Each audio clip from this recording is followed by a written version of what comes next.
the most notorious prison breaks from Folsom to Alcatraz. Subscribe if you dare, because this is the kind of story that keeps coming back at 3 a.m. and whispers your name. If you're still here, you're one of us now, so like, comment, and let's step into the dark. The guards found the first clue at sunrise, a single wet boot print on the concrete outside Folsom's inner yard. No alarms had been triggered. No gunshots. The cell blocks were locked and everyone was accounted for. But the print didn't belong to any guard, and it wasn't there at midnight. Someone had moved through one of the most secure prisons in California, and no one knew how. That morning, the air over Folsom felt colder than usual.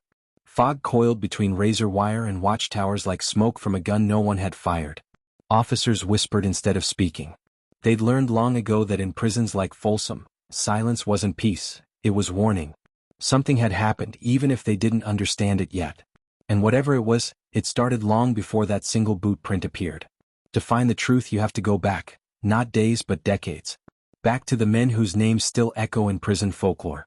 Clarence "Red" Ryan, a bank robber built like a train engine with a mind sharp enough to pick apart security systems before most wardens even knew they had weaknesses. And Clarence Larkin, quiet, intelligent, the kind of man who could have been a lawyer if he hadn't chosen crime instead. Together, in 1937, they became the architects of one of the most violent breakout attempts Folsom had ever seen. They didn't slip through cracks. They blew the cracks wide open. Newspapers called them monsters at first. But as the smoke cleared, the public realized something terrifying. These men weren't just desperate, they were brilliant.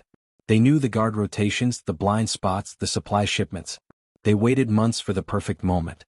And when it came, lives were lost. Folsom changed forever.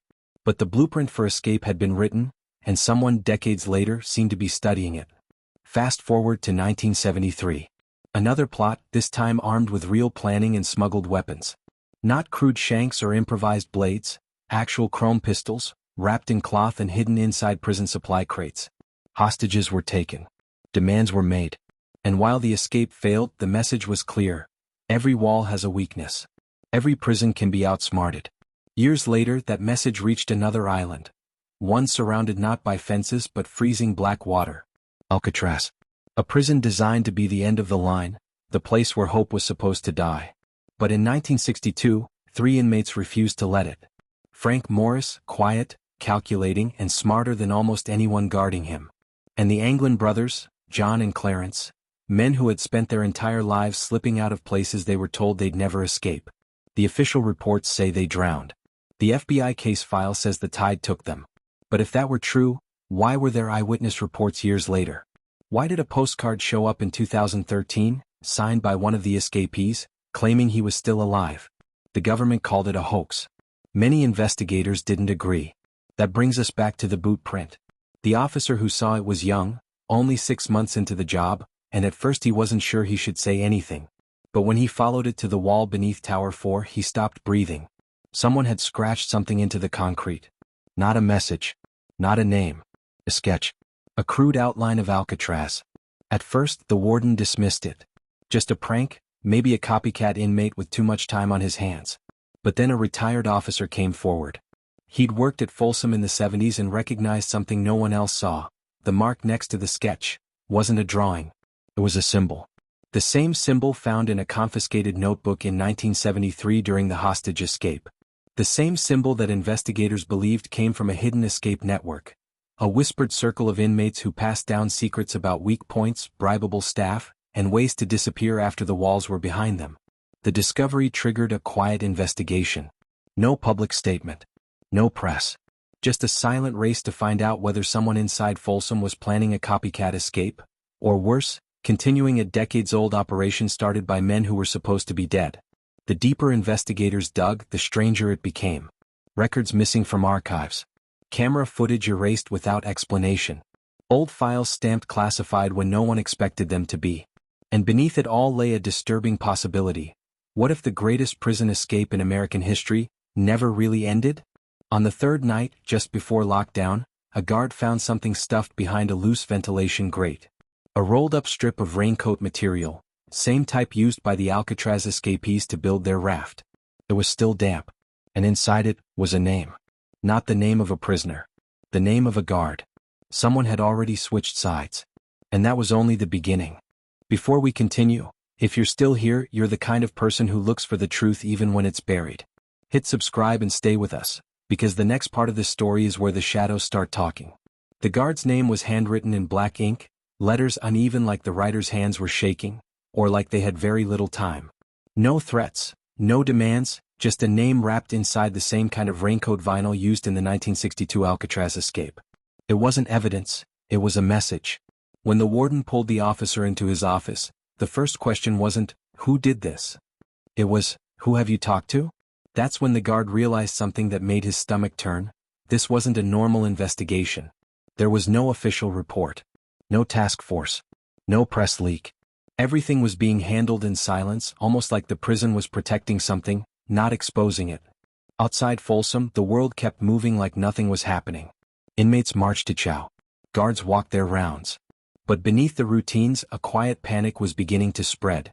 Officers whispered about the network, an old rumor passed down among older staff.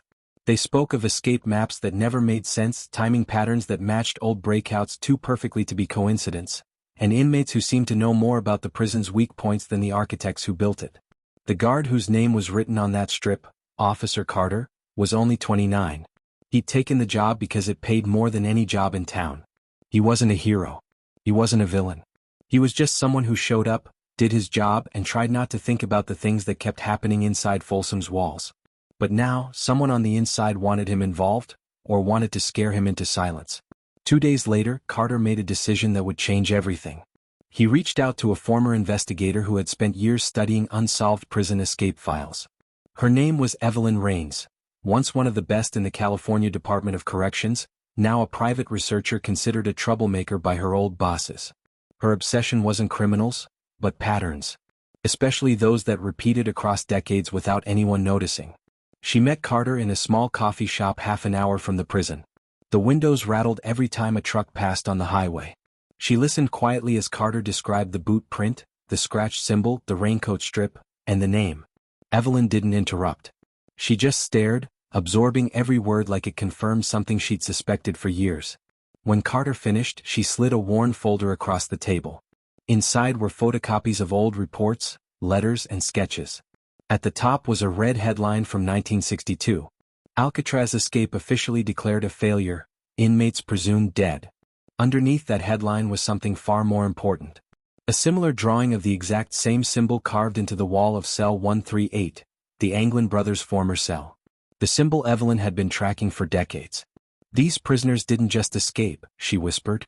"They built a plan big enough to outlive them."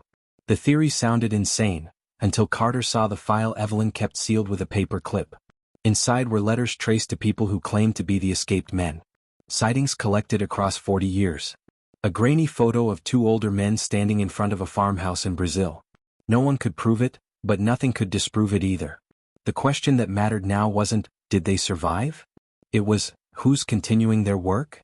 Because if someone inside Folsom was recreating the blueprint, then this wasn't a tribute, it was a countdown. Late that night, back inside the prison, the first real break in the case appeared. A disturbance was reported in cell block C. Nothing violent, just a complaint about a flickering light. But when the maintenance staff opened the ceiling module, they found more than wiring.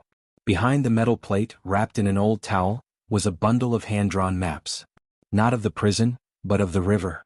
Every current, every depth shift, every patrol route, as if someone had been studying how to disappear into the water without ever being seen. The maps were traced over with a red pencil, showing alternate routes for escape depending on weather, staffing, and guard rotation. But the detail that made Carter feel ice in his veins wasn't the river diagram, it was the date written in the corner. June 11th. The exact same night Frank Morris and the Anglin brothers escaped Alcatraz. Someone wasn't just copying history. Someone was honoring it. The next morning, the warden announced a surprise inspection. Cells searched. Workshops locked down. Movement restricted. But that only made the tension worse. Inmates paced like animals sensing a storm. Guards were told not to ask questions. The hallways felt like pressure chambers. One wrong step and it would all blow. Evelyn wasn't allowed inside, but she didn't need to be. Every prison had patterns, and she had already started noticing something strange. Every name connected to the hidden symbol, every inmate who ever possessed those escape sketches, had one thing in common. They all had someone on the outside. Someone untraceable. Someone who sent letters but never returned one. Someone who knew how to wait. Meanwhile, Carter received a new message. This time it wasn't hidden behind a grate. It appeared in his locker, folded, clean, almost polite. The next escape already started. You're either part of the problem, or part of the plan. No signature. No threats. Just truth.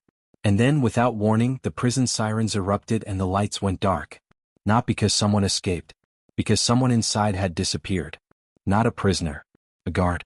And his last recorded location was the exact corner where the symbol had first been found. Chapter 2 ends here. But what Carter discovers next will change everything. The motive, the history, and the terrifying truth about the so-called impossible escapes. Just ask yourself one question before we continue. What if the escape is never the end of the story, but only the beginning? If you're still here, you're not just watching a story, you're investigating it. Hit subscribe because the truth doesn't hide forever, but the people who chase it sometimes do. By the time backup arrived, the missing guard's radio was still crackling on the floor, repeating his last transmission on a loop. Tower 4, shadows inside the wall? I think someone's. Static swallowed the rest. The prison went into full lockdown. Every exit sealed. Every inmate pinned to the ground. But none of it mattered. The guard was gone. No forced doors, no blood, no body. Just absence, like the prison itself had taken him. And behind the radiator in the guard hallway, another symbol. The same symbol from Alcatraz. The first theory was simple. The guard had been abducted by inmates. But when they checked the footage, something far more disturbing appeared. In the final seconds before the video cut to black, the missing guard wasn't being dragged. He was following someone. Walking. Come. Like he knew them. And for the first time, Carter asked himself a question that made his chest tighten. What if the escape isn't a breakout, but a recruitment? Evelyn returned with everything she had. A stack of old files, newspaper clippings, and a theory that had gotten her blacklisted years ago. She laid it all out in a motel room lit by a single flickering lamp. Rain hammered the roof like fists. Every major prison escape in California over the last 90 years, Folsom, San Quentin, and of course Alcatraz, shared the same anomalies. Tools appearing where they shouldn't. Maps with identical markings. Guards who suddenly transferred or resigned without explanation. And always, the symbol. They weren't just escaping, she said, voice low. They were testing the system. Improving it. Every failed breakout made the next one smarter. It sounded like conspiracy, until Carter unfolded the newest piece of evidence. A crumpled letter intercepted in inmate mail that morning. It was addressed not to an inmate, but to a former Alcatraz employee. And at the bottom of the letter was a name neither of them expected to see. One the government had declared dead in 1962. Frank Morris. Whether it was real or not didn't matter anymore. Someone was either impersonating the most legendary escapee in American history, or he had survived, built a network, and was still recruiting from behind the walls of prisons he never returned to. Suddenly the symbolism made sense. The boot print. The maps. The vanishing guard. The timeline matching Alcatraz down to the day. None of it was random. Someone was planning a synchronized escape, not just one prison but multiple. A coordinated event, decades in the making, designed to humiliate the entire American prison system in a single night. And the date circled on the newest map? June 11th. The anniversary of the Alcatraz escape. They had 72 hours. The prison administration refused to believe it. They closed ranks. Shut down communication. Buried the evidence. Whatever was coming, they wanted it handled quietly, not stopped, just controlled. But the inmates already knew something was happening. Whispers spread through the cell blocks like electricity. Some were terrified. Others were waiting, like they'd been preparing for years. Like someone had already chosen who got to leave, and who stayed behind. 3 nights before June 11th, Carter made a choice that would cost him everything. He copied the evidence, recorded his testimony, and sent it to a journalist he trusted. If he disappeared, at least the truth would leak. But someone was already one step ahead of him. At 2:17 a.m., the power at Folsom failed. Every lock disengaged at the exact same second. Not from outage, from programming. A system override. A blueprint that only someone with internal access could execute. The prison burst into motion. Guards scrambling. Inmates running. And from Tower 4, where the first symbol had appeared, a flare lit up the sky, not red but blue. A signal. The escape had begun. Carter and Evelyn raced to the yard, expecting chaos. But what they saw instead froze them where they stood. Hundreds of inmates, but only a handful were moving. Only specific men, escorted, guided, led. They weren't rioting. They were being extracted. And at the center of it all, the missing guard. Alive. Standing beside the man coordinating the breakout. A man with sharp eyes, weathered face, and a presence that didn't belong inside a prison fence. He looked older but unmistakable. Frank Morris. Before Carter could speak, the floodlights snapped on. Armed officers swarmed the yard. The escape stalled. Morris turned, met Carter's eyes, and smiled. Not a taunt, a warning. Then the explosion hit. Not inside the prison, but outside on the riverbank. A distraction. A breach point. The prisoners chosen for extraction ran straight through the breach and vanished into smoke, water, and darkness. By the time the air cleared, they were gone. Not all of them, just the ones who were meant to leave. Just like in 1962. The media reported it as a failed attempt. The official statement claimed no escapees had made it past the perimeter. The guard reappeared. The warden retired 2 weeks later. The story disappeared behind sealed reports and federal silence. But Carter and Evelyn both knew the truth. Somewhere out there, a network was still operating. Planning. Recruiting. Evolving. Because this was never about breaking out. It was about proving that any prison can be broken. And the last evidence Carter found, hidden in his mailbox months later, confirmed it. A simple envelope. No return address. Inside it, a single photograph. 2 older men standing in front of a small house in rural South America. One of them smiling. The other holding a folded raincoat. On the back, one sentence written in neat handwriting. We never stopped. The story isn't over. It never was. And somewhere, right now, another wall is being measured. Another guard is being watched. And another escape is already in motion.